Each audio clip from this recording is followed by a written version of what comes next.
ဗုဒ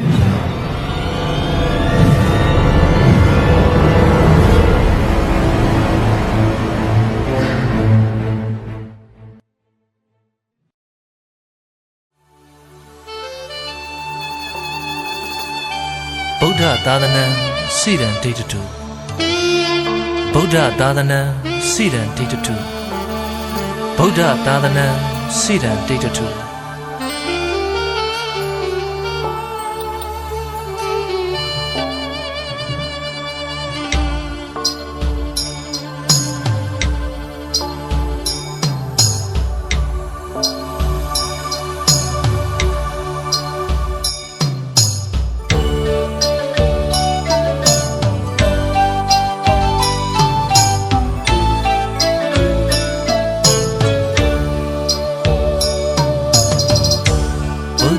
ဘာသာအမွေကျွန်းလင်းနိုင်ပါစေရှင်တော်ဘုရားဟောကြားခဲ့တဲ့သာသနာအမွေတရားမြတ်ကုန်အင်းတွေနှလုံးသွင်းနိုင်ပါစေတန်လျာကောင်းကျိုးလို့အစဉ်ရင်းရှိနေရောင်းဝါနေလို့လင်းပါစေဗုဒ္ဓသာသနာတွေကျွန်းလင်းနိုင်ပါစေဒီလောကကဘာကြီးတွေ့ရင်စင်တော်ရမြတ်တာတွေရဲ့ဝေ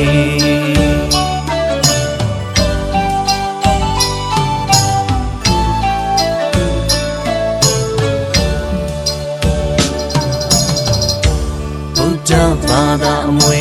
ကျွန်းလင်းနိုင်ပါစေ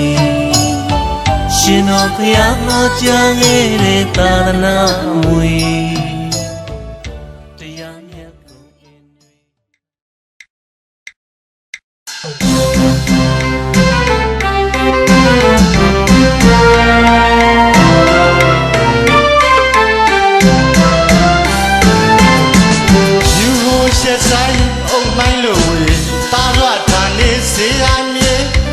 ပထိုးဘူးကြောင့်စရတဲ့ဆောင်ဟောမြကျွဲတဲ့မြေမြေအေးရခွေကစီဇေယကလာပကြီးကတစ်ချက်သေးသူတော်စင်သူများလောင်းတို့ကိန်းအောင်တဲ့မြေငြိမ်းချမ်းတဲ့မြေစိတ်လန်းလို့နေအသင်ခရစောယုံတီထားရဲ့တို့စီရမြေ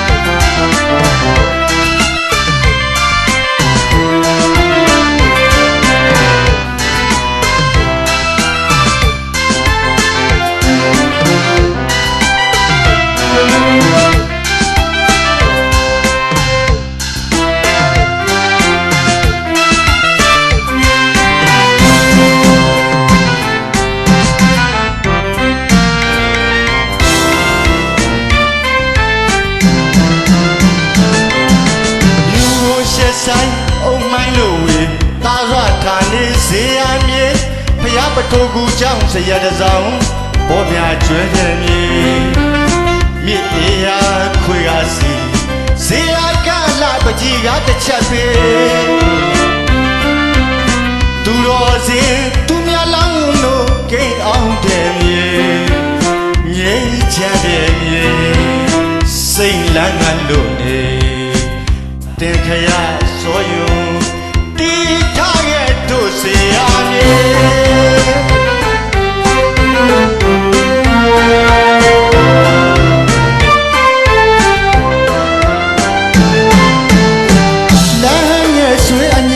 စခံ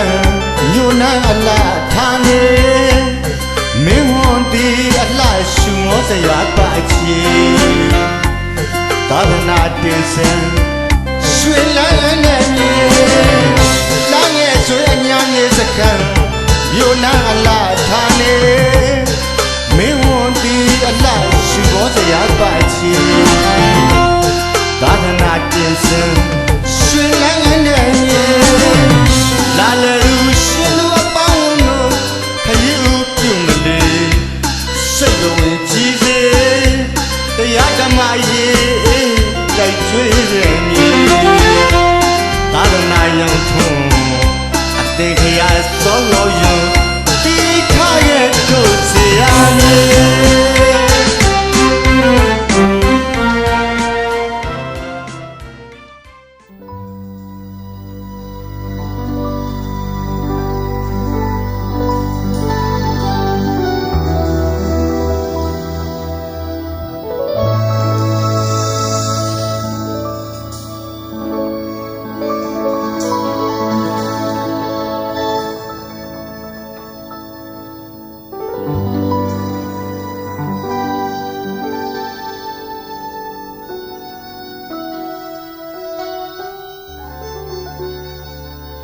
စစ်ပင်ကိုင်းကိုင်းမြစ်တွင်ဆိုင်စကိုင်းအမြင့်တွင်စကိုင်းမင်းမှာ90သာမှတ်ပါရာဇဝင်စာစုံနဲ့ရှင်းလို့ကြပြာကိုဖွဲ့စင်စို့စကိုင်းမြို့အကြောင်းကောင်းစွာမှတ်တမ်းတင် စစ်ပင်ကိုင်းမြစ်တွင်ဆိုင်စကိုင်းအမြင့်တွင်စကိုင်းမြစ်မှာ90သာမှတ်ပါရာဇဝင်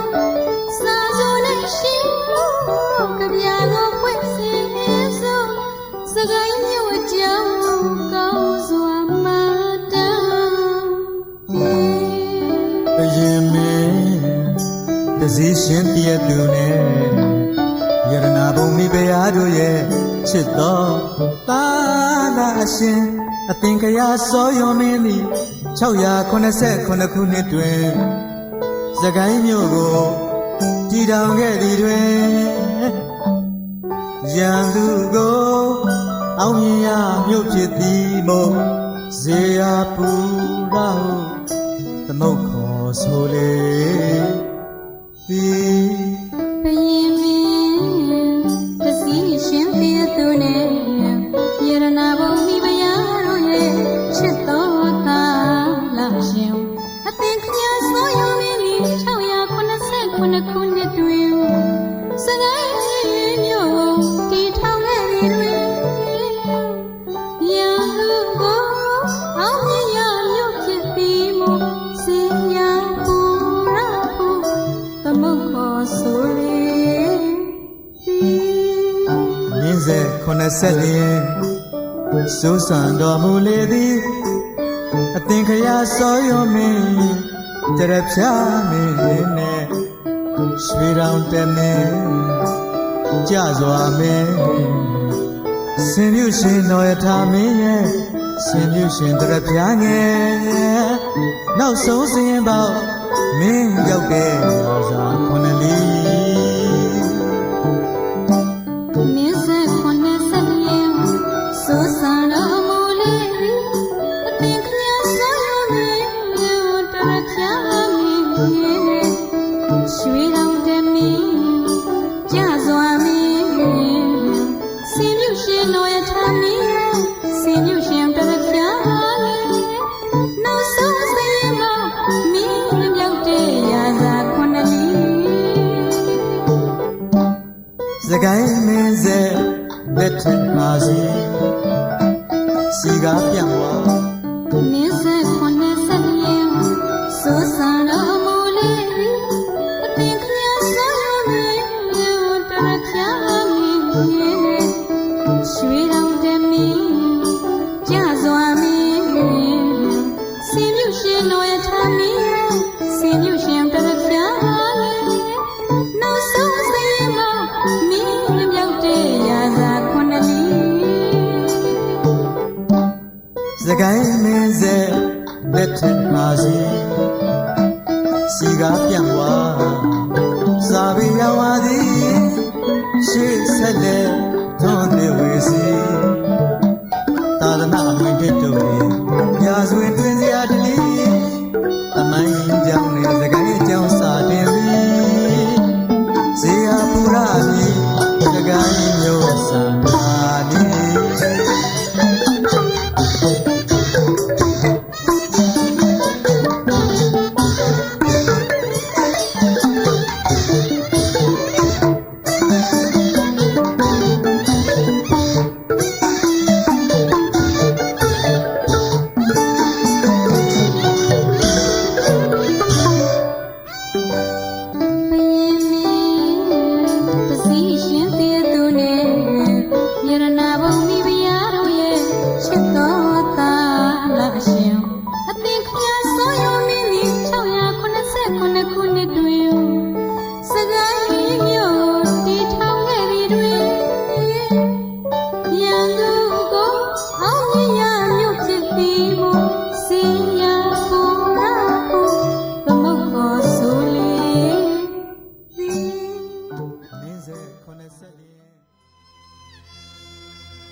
တောင်းတဘူဘောတောင်းစုချွေကကြီးမြောစီစိန်ဥစ္စာများကျွယ်ဝတိုးတက်စေတာ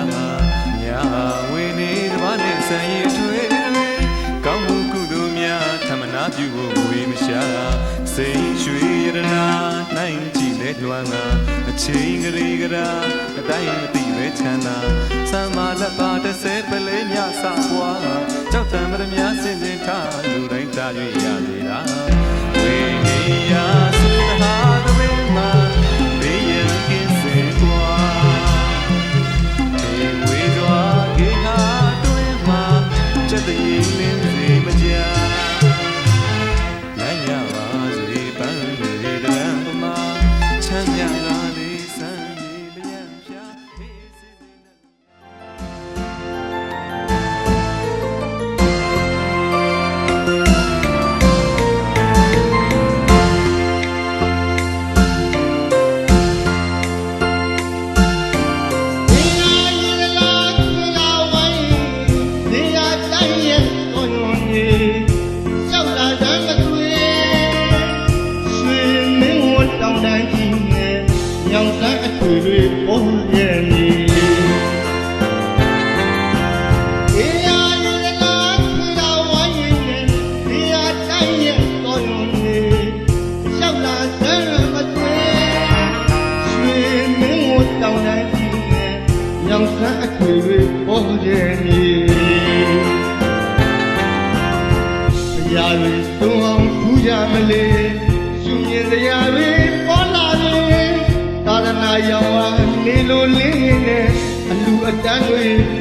ခောက်တဲ့ပြန်လွင်ငါနေတရားလုံးမင်းတို့ချလို့လေးစွန်းတော့ချက်ဖို့ချိန်တန်ပြီလေအာယုံချင်းလေးရောက်ရည်လေးကြီးစီတဲ့တွေ့ဝေးနှိုးစောတဲ့ပေးပေါ်တော့ဟေးလို့လေးအချက်မှန်မှန်အောင်မောင်းခောက်တဲ့ပြန်လွင်ငါနေတရားလုံးမင်းတို့ချလို့လေးစွန်းတော့ချက်ဖို့ချိန်တန်ပြီလေရွာကြောင်နာတရားတဲ့ညာယူရင်းနဲ့အဖိုးဖွားတွေမြဖျောင်းစီမီရေချမ်းကလူကလေးတရဝဝိနည်းကိုစွတောင်းလို့သာအများပြီးဝေးချက်တည်းတို့လူလီရွာအချိန်တရားကနေရွာကြောင်နာတရားတဲ့ညာယူရင်းနဲ့အဖိုးဖွားတွေမြဖျောင်းစီမီရေချမ်းကလူကလေးတရဝဝိနည်းကိုစွတောင်းလို့သာအများပြီးဝေးချက်တည်းတို့လူလီရွာအချိန်တရားကနေကာလာသမီးတွေမနဲ့ခင်မရောက်ခင်လေးလုံငန်းခွေကြမအောင်နဲ့ကြပြီရှာမြည်ဆိုင်ခင်မှာစုပြီးစိမ့်လန်းလို့နေကြီးစီတဲ့ငါဝေးပူတော့ဟဲလို့လေတရားလုံးမင်းတို့ချလို့လေစွန်းတော့ချက်ဖို့အချိန်တန်မီလေ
ပေါက်ပေါက်တို့ကို တတဝါများဤအကျိုးများကြောင့်မင်္ဂန်ဟုတ်မှန်သောသဘာဝုဒ္ဓဆိုတော်မူတတ်သောသူကတော်ဘုံရှင်ဘုရားရှင်အားစကလူရဘုသောပါကုန်ဤအရှင်မြတ်ကြီးဘုရားဤပေဤပိဋကဝတ္တိဤဝုဒ္ဓသာဒီမာမူစေမာ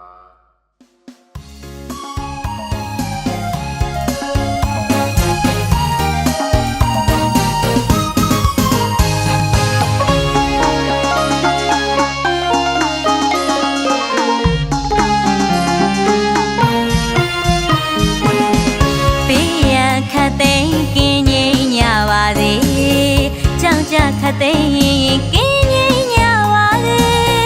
တော့ကခတ်သိမ်းကင်းငြိမ်ညလေကာယစိတ်ဓာတ်နှပြလန့်ဆန်းကကြည်လေ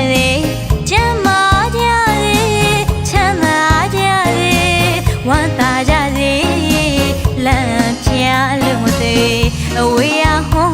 တူသုံးစုပနာချွေပရုံမရွှေကြပန်းလို့လန့်ဆန်းညပါလေ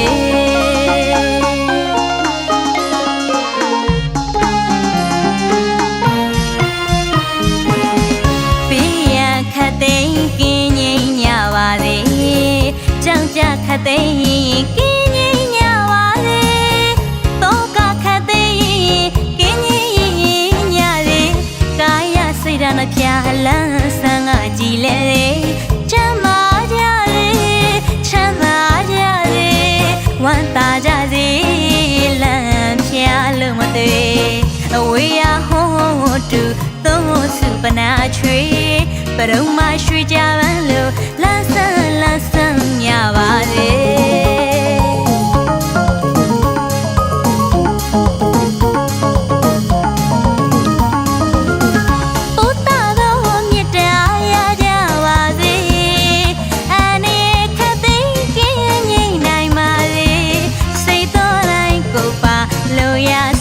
ပြေဝကြလို့မသေးဘုဒ္ဓတော်မြတ်တရားရကြပါစေ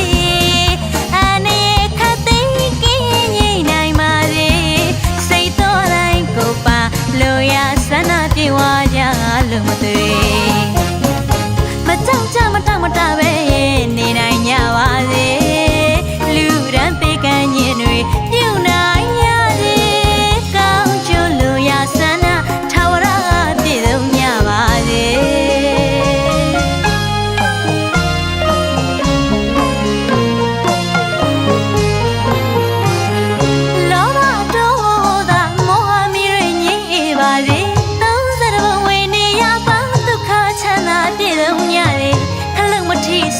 မညီပေးကင်းနိုင်ရလေ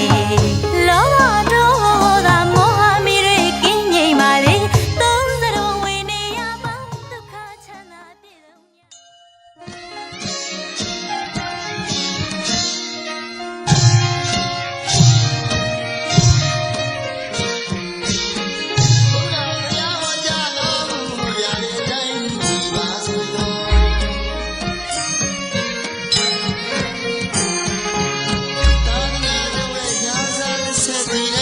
ညရှိစေ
စပူ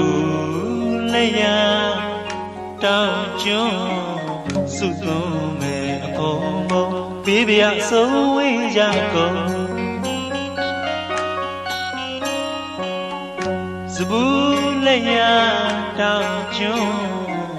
စုသွန်းမဲ့အကုန်ဘုံပေးပြဆုံးဝေးကြကုန်ယတနာဘုံသွန်းဖြိုးရွှေမိုးတွေကဝေပြဖို့သုံးမကုန်ဖြုံးမကုန်အလုံးစုံကြီးမှအလူတန်းပေးလို့မကုန်ယတနာဘောသွန်းဖြိုးရွှေမိုးတွေကဝေပြဖို့သုံးမကုန်ဖြုံးမကုန်အလုံးစုံကြီးမှအလူတန်းပေးလို့မကုန်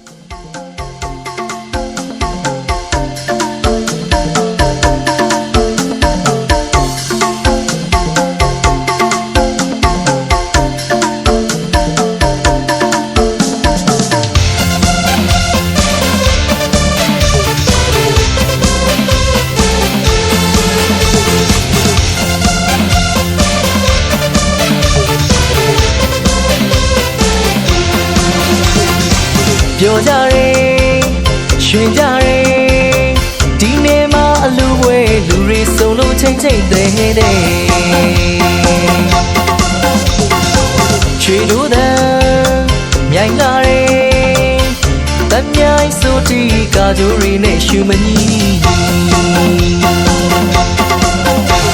အချွေမွေးကစုံလို့မှအသေးကန်းကရရောပြန်သရစိတ်ထက်တန်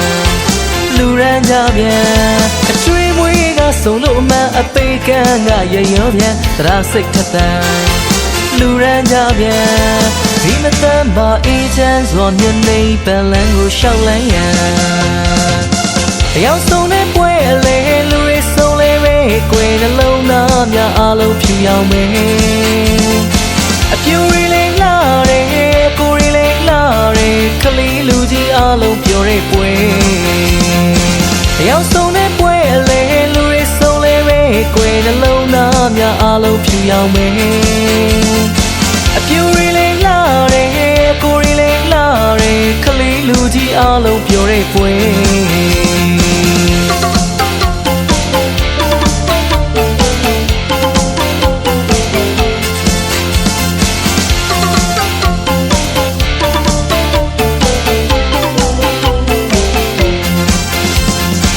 ပြောကြတယ်ရွှင်ကြတယ်ဒီနေ့မှအလူဝဲလူတွေစုံလို့ချိန်သေးတယ်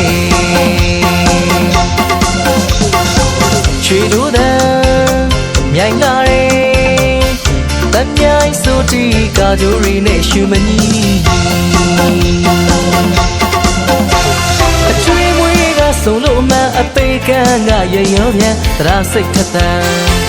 လူရန်ကြပြန်အချွေမွေးကစုံလို့မှအပေကန်ကရရောပြန်သရစိတ်ထက်သန်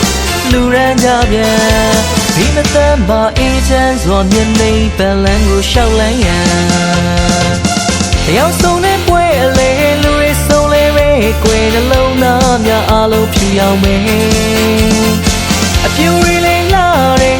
ကိုရီလေးလာတယ်ကလေးလူကြီးအလုံးပြောတဲ့ပွဲတယောက်ဆုံးတဲ့ပွဲအလေလူတွေဆုံးလေပဲကွယ်နှလုံးသားများအလုံးဖြူရောင်မယ်အပြူရီလေးလာတယ်ကိုရီလေးလာတယ် မင်္ဂလာခေခါသမယဖြစ်ပါစေဗျာ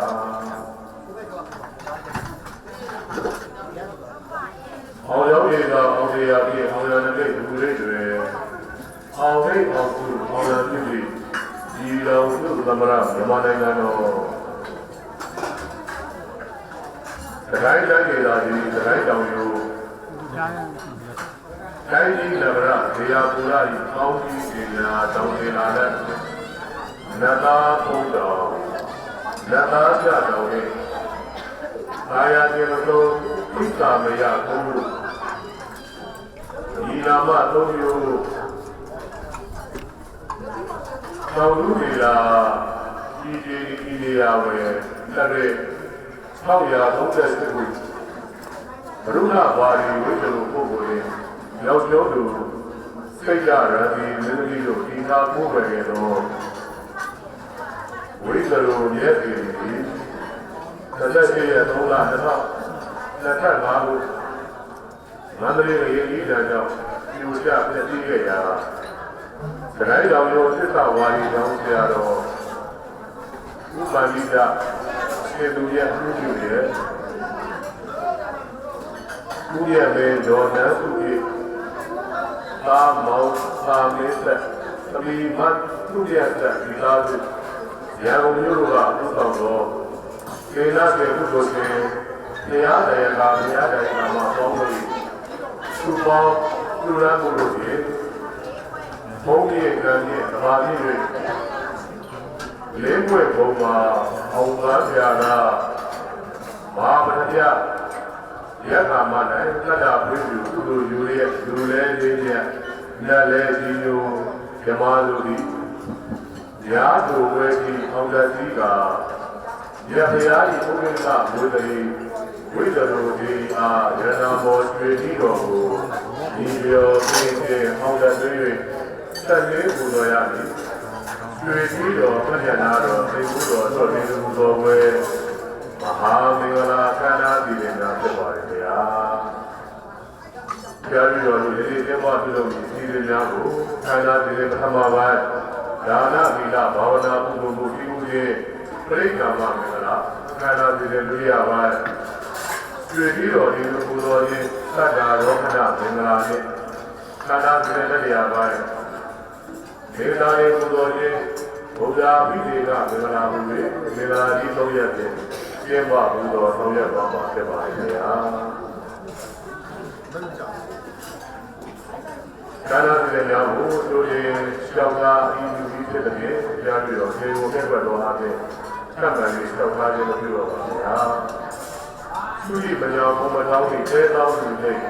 လူလေးကိုယ်တွေအပြောပေနဲ့ဆရာမညူလာရေစန္ဒာကျဲမန်းသုံးပြီးသူ့ဝယ်ရလူလေးတော်မိုးတော်တော်ပါမိုးလေးပွားတာဘုရားနေရဲ့တေရက်တွေစစ်ဝေသာဝရိသာကမဟာသုဒ္ဓနာအနန္တမဘုရားရွေအောင်ပြင်းပြတောင်းပြီးဘုသောမဟာဒေဝအင်္ဂါယဝိသတော်ဒီတော်ပြည့်နေတယ်ကွာဒီတော်ပြည့်ဘောရမောတော်ဟာသတ်ပေတော်ချမ်းသာတဲ့ဘုသောအကယ်ဖြစ်ပါတယ်ခင်ဗျာဘုရားပါလေဒီတော်လေးမဟာမင်္ဂလာခန္ဓာကျင်းပဘုသောဆောင်ရရန်စိတ်ရရောက်တော်မင်္ဂလာဆောင်ရောက်အချိန်ကာပေါင်းကြောက်တော်မူလာပါတဲ့ကြောက်တော်မူလာကြောင့်ဘုသောတရားတော်သံဃာတော်အရှင်ဘုရားတို့တွေတရားတော်တရားတိုင်းကာမဆက်ပရိသတ်ပေါင်းတို့ပါနမောတတ္တသုတ်ကျေကျုပ်တို့ပူဇော်၍ခန္ဓာကြီးကိုစတင်ဖွင့်လှစ်ပေးတော်မူကြပါယံယူသေးလေးလျက်တော်ဖြင့်မှန်စွာလောက်ထားအပ်ပါသည်ခင်ဗျာနမောတတ္တဘဂဝါတောအရဟတောသမ္မာသမ္ဗုဒ္ဓัสสะနမောတတ္တဘဂဝါတောအရဟတောသမ္မာသမ္ဗုဒ္ဓัสสะနမောတတ္တဘဂဝါတောအရဟတောသမ္မာသမ္ဗုဒ္ဓัสสะယမမဟာဘေဘုရား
Night, yeah,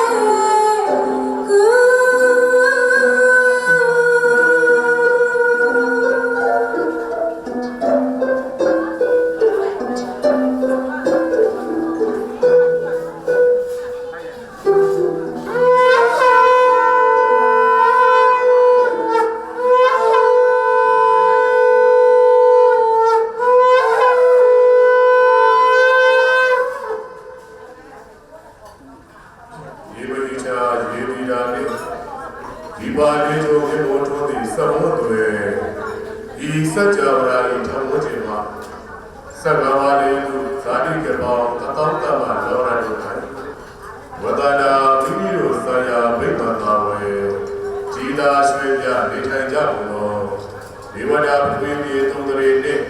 ပရမေမြတ်မဟာရအားလေကာဝရင်ကဒီဝိတ္တကြဘုဗ္ဗဒေဝသာသနာကိုညာစွာစောင့်ကြံရမင်းမြတ်ဓမ္မတရားဥတည်ထားတဲ့မိုးပြားပေါင်းရင်းကြီးနေမှမိနတ်လေးနဲ့နေတဲ့ဓမ္မကတ္တမကခိတ္တပါလောတကူကျော်နေရေဘောထေရှာလက်များကိုအထရာရွှေထီတော်ဒီမဟာမင်္ဂလာပွဲစင်္ကာနွဲလေကျင်းရှင်းဆောင်ကြဣထာနာကိုအာဂေသံတုယုံကြည်တတ်တာအေးမြစ်တာဖြင့်ကြည်သာရွှေပြလာရောက်ကြပါတော့ဇယထုမဝိဇ္ဇရုဇေရီတော်မြတ်ကြီးရွှေထီတော်ဒီမဟာမင်္ဂလာကျင်းပပူဇော်ပါသည်ဤနေရာဤဒေသတို့တုတ်ထုဘောဓဘာဓမ္မမေဆွေဘုရားတို့ဖိတ်ပေကုန်၏နှစ်လိုချမ်းမြဝမ်းမြောက်ကြည်ညိုကြပုံ၏ဖြစ်၍ပူဇေတုဒေသာတတို့လည်းကိုဖြင့်ထံမိုးဝလာပေါင်းစัจ java မှာညီညာဆောက်ရှောက်လာရောက်ပူဇော်နိုင်ကြပါစေကုန်သတည်း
တာပီတိဒုနိတေတေပီတိတိဇဘူဒီပတ်တာဇဘူဒီဒီကုံဆိုတော့ဘယ်ကာတိနေလာပြီသိစေဥဒ္ဒရဏာဇုံထွေထွေတဲ့ဝရမေဝဝရဏိဝမြတ်တော်ဒီသာနေပြီကဲတော့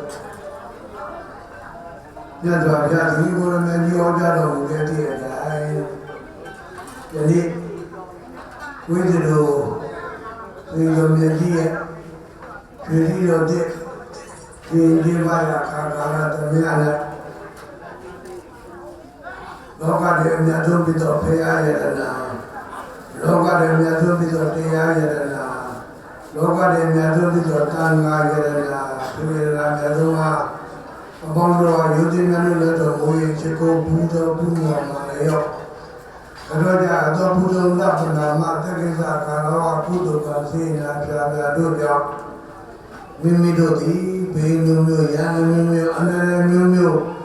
အနောက်ရှက်ယောဂဝေဒနာမျိုးမျိုးတို့မှကင်းဝေးကြဖြစ်လေကိုယ်ကြောင့်မှစိတ်ချမ်းသာရဲ့မဲ့ညာပူညာလိမ့်စွာကိုအင်းမြန်စွာမျက်မှောက်ပြုနိုင်ကြသည်ဖြစ်ကြပါလေကုန်သတည်းအာဘန္တေဣတရဏိနာသာနဝေကသမ္ပနာကတံဘောဓထဂိလံသမ္မာယာသာမိယုဂံကတဝါသီလံဒိဋ္ဌဒီဗန္တိဒုတိယံပိအာဘန္တေဣတရဏိနာသာနဝေကသမ္ပနာကတံဘောဓထဂိလံသမ္မာယာသာမိယုဂံကတဝါသီလံဒိဋ္ဌဒီဗန္တိတတိယံပိအာဘန္တေဣတရဏိနာသာနဝေကသမ္ပနာကတံဘောဓထဂိလံ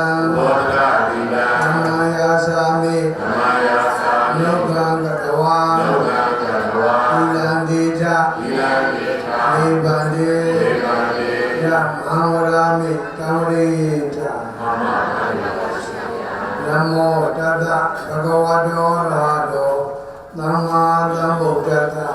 နမောတတဘဂဝတောအရဟတောသမ္မာသမ္ဗုဒ္ဓတ္တနမောတတဘဂဝတောအရဟတောသမ္မာသမ္ဗုဒ္ဓတ္တနမောတတဘဂဝတောအရဟတောသမ္မာသမ္ဗုဒ္ဓတ္တ ဘုဒ္ဓံတရဏံဂေသာမိဓမ္မံတရဏံဂေသာမိသံဃံတရဏံဂေသာမိ ဘုရားတရဏံကိသာမိဓမ္မတရဏံကိသာမိသံဃံတရဏံကိသာမိ ဒုတိယမိဘုဒ္ဓံတရဏံဂေသာမိဒုတိယမိဓမ္မံတရဏံဂေသာမိဒုတိယမိသံဃံတရဏံဂေသာမိ ဒုတိယမိဘုရားတရဏံကိသာမိဒုတိယမိဓမ္မတရဏံကိသာမိဒုတိယမိသံဃံတရဏံကိသာမိ တတိယမိဘုဒ္ဓံတရဏံဂေသာမိတတိယမိဓမ္မံတရဏံဂေသာမိတတိယမိသံဃံတရဏံဂေသာမိ တတိယမိဘုရားတရဏံကိသာမိတတိယမိဓမ္မတရဏံကိသာမိတတိယမိသံဃံတရဏံကိသာမိ ရမဏရမဏံပရိပုံဏံ မာနာတိဘာဒာဝေရမေတေဃဗရံသမာဓိယာမိ မာနာတိဘာဒာဝေရမေတေဃဗရံသမာဓိယာမိ အာဒိညာဒါနာဝေရမေတေဃဗရံ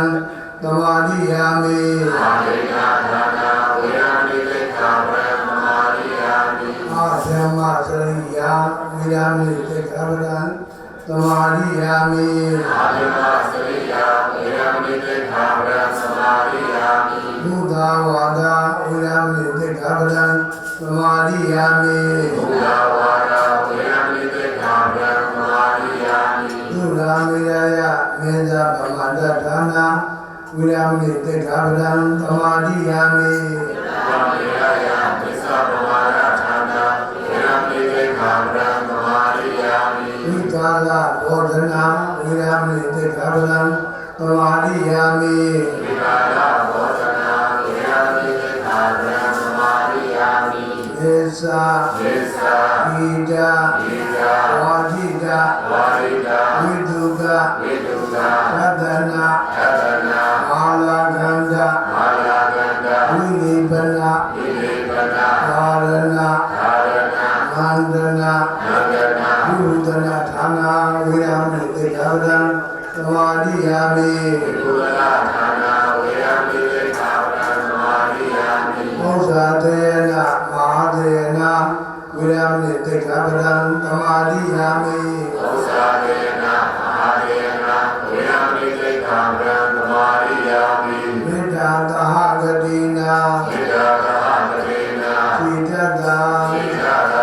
သဗ္ဗပါဏ သဗ္ဗနာ ဘူတိတု ဘုရေတု ပရိတဝါ ပရိတော ဝိရဏံ ဝိဟရဏ သမာဓိယာမိ သမာဓိယာမိ လုံးစုံများစွာ လောစုံများစွာ သတ္တဝါ သတ္တဝါ သံသာကိုယ်စိတ် သတ္တကိုယ်စိတ် ရေပါစေ ယေပါစေ ဥပယံပေ သာယံပေ သေစဝေ သေစေဝေ ဒီကြပါစေ ယေသာပါစေ လုံးစုံများစွာ လောစုံများစွာ သတ္တဝါ သတ္တဝါ သံသာကိုယ်စိတ် သတ္တကိုယ်စိတ် ရေပါစေ ယေပါစေ ဥပယံပေ သာယံပေ သေစဝ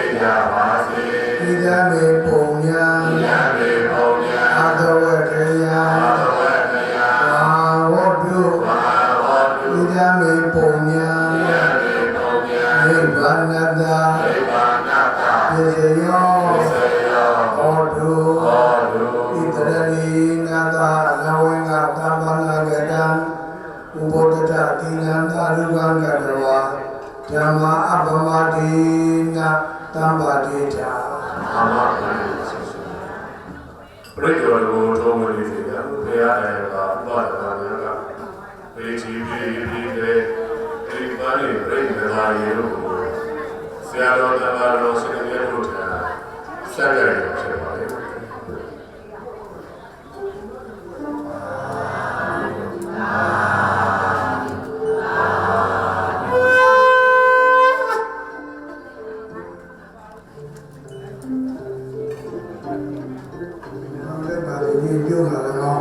တမန်တော်မှာစာရေးမေတ္တာတော်ပြီးချင်းပြည့်ပြီးတော့ဘုရားပါဘုရားတမန်တော်သက္ကဝါဒီတုအန္တရာကိစ္ဆာနုဒီဝတာသတ္တမမူလရာဂတအနုနန္တုတကမောဂတာဓမ္မတဝနာကာလောယံပတ္တန္တာဓမ္မတဝနာကာလောယံပတ္တန္တာဓမ္မတဝနာကာလောယံပတ္တန္တာနမောတတ္တဘဂဝတောရာတောသမ္မာသမ္ဗုဒ္ဓတ္တနမောတတ္တဘဂဝတောရာတောသမ္မာသမ္ဗုဒ္ဓတ္တနမောတတ္တဘဂဝတောရာတောသမ္မာသမ္ဗုဒ္ဓတ္တယတအနုဘဝတောယကနိဝါဒတနိဗ္ဗေနံယာမိဝါယုနံတောရတိဝမတ္တနိတောဒုက္ခဒုက္ခတိနောသောသာပပကိဉ္စီနပတ္တိဧဝမာရေကုတုပိတံပရိဒံဓမ္မနာမယေ ကရဏီယမတ္တပုပရိနာယန္တရဏံပရာပိတမစ္ဆာသက္ကဝုသုသာသုသာသောသောသတ္တမူဘာနုတဘောသာသူဝရောသာအပတိသောသာသံဃောကဝုပိသာနိနရိယောသာဒီဘကောသာအပတ္တဘောကုလေတဝါနာနုကေတောနာသကုဏ္ဍမာစရိကိဒေနာဝေညုပရေဥပဝရေယောသူကိနောဝကေမိနောဟောတုသဗ္ဗတ္တသူကိတ္တယေကေစီဘာနာဘုဒ္ဓတိတတဝါနဝနာဝနဝတိလာဒီဃဝယေဝဘာနာမစ္စည်းမာရတနာနုတဒေဒဝါယေဝဒေဒယေဝဒုရေဝတတိယဝိဒုရေဘုဒ္ဓဝါဒဝေတိဝါသဗ္ဗတ္တဘုံတုသူကိတ္တနာဘဝပရာနိဟုပိတနာတိပိจิตာကရတိယာဝသနာပရိဃတေနဒေနမေနတဒုက္ခမေသေယမာတယတနိယဗုဒ္ဓဘာယုတာဣကဗုဒ္ဓမနုရကေဧဝံမေသဗ္ဗဗုရေတုမာနတံဘာဝေယပရိမာဏယေတေသာသဗ္ဗလောကသမိမာနတံဘာဝေယပရိမာဏဘုဒ္ဓရောဓပိရိယေသအာနံဘာနာဝိနာမဒိဋ္ဌံသတ္တိတိနောဝတေယနောယာဝတ္တဝိဒမေတောဒေတံတတရားဒိဋ္ဌိယဓမ္မမေတံဝိဟာရံဖြစ်ကြပါလိကုန်သတည်း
Shui